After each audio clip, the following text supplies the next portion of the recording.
All right, so Julie Jeske joins us now. What do you think, Julie? Let's Are have you your guys hand. trying to put me out of business? Yeah, Okay, seriously, this is all it's going to take. Oh, she's curling over, wow, too. it curled right She's away. a live one. So you're in love. That's true. Oh, that's true. It's super curly. Look at it going all a over. lot of love going on right here, right?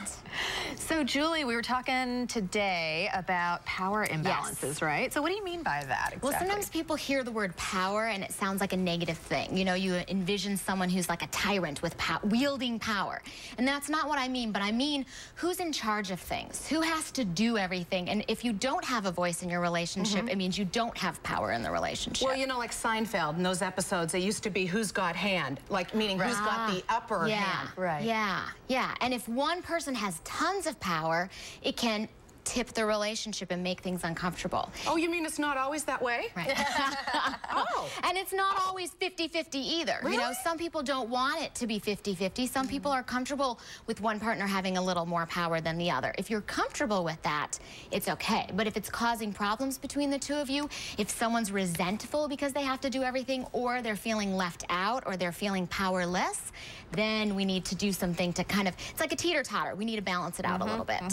So in a little bit, you're going to be telling us about how to speak up for yourself a little bit and figure out if you're in a relationship that feels imbalanced to you or not, right? Because the person doing all the work isn't necessarily the person who has all the power. That's I've true. learned this. Yeah. Just saying. Years of wisdom. Or stupidity.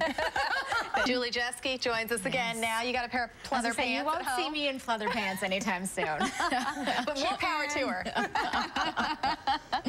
All right, so we're talking about imbalance in relationships and in terms of power in relationships. So tell us a little bit about some of those signs. How do you know you're in a relationship that has a power imbalance? Some of the typical places it will show up is in the housework, which we talked about a couple months ago. You know, making sure you both feel like one person's not doing everything while someone else is kind of sitting on the couch eating bonbons. And what's wrong with that? Okay, go ahead. As long as you're that person, right?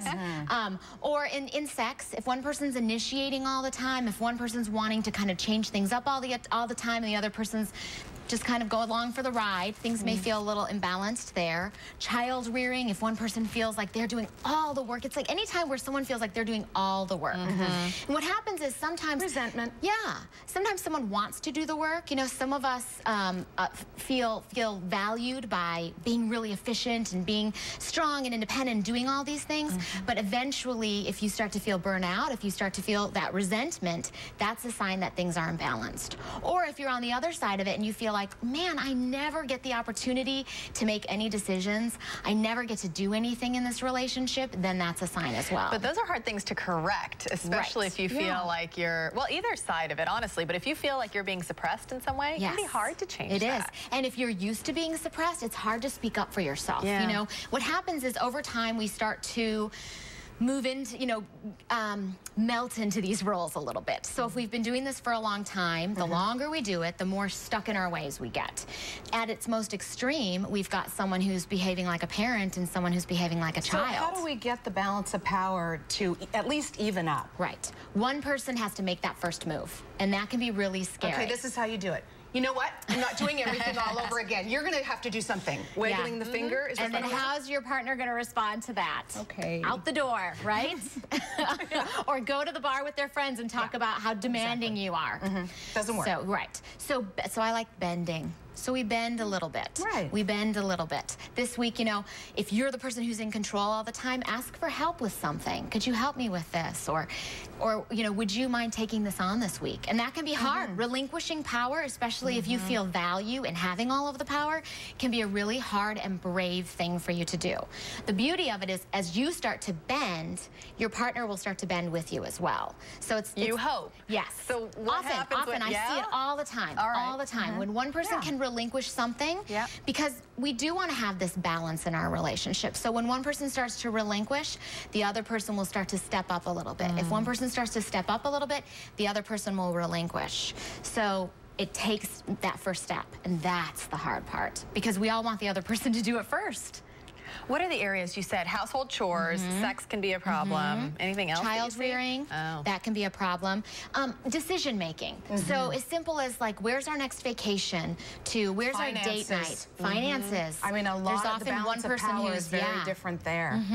And that kind of goes with the household chores too. If one person's doing all the bills, sometimes we can let that power go to our head and be in control of that a little bit, you know? And sometimes the other person can feel like, gosh, I wish I knew a little bit more about what's going on with our money. Well, what about if you're not the person who has all the power, has the upper hand? What if you're the person that's on the other side of that and you would like to step up and show a different side of yourself, but you don't know how to change the balance of power? So if you start in an area that you feel like you're going to be accepted in, okay? And so this is going to sound a little stereotypical, but if the man has the power in the relationship, if it's a heterosexual relationship and the man has the power and the woman doesn't, and she wants a little bit, if she initiates sex this week, I'm pretty sure he's going to be open to it. Now, wait a second, Julie, that sounds very manipulative. But it's going to help you get power in a way that feels comfortable. I'm not saying don't have sex if you don't want to, but if you're like, I want to try to assert myself a little bit, do it in an area that feels comfortable to you. You know, if you're like, I would really like something romantic to happen this week. So you're kissing your husband and you're saying, I want you to take out the garbage. Well, no, you're not doing it to get, you're not doing it to get something in return. You're doing it to show like, hey, I can take on a little bit in this relationship. I can step up in a little bit in this relationship. And then he's like, this feels nice. I don't have to be the person who's got the power all the time.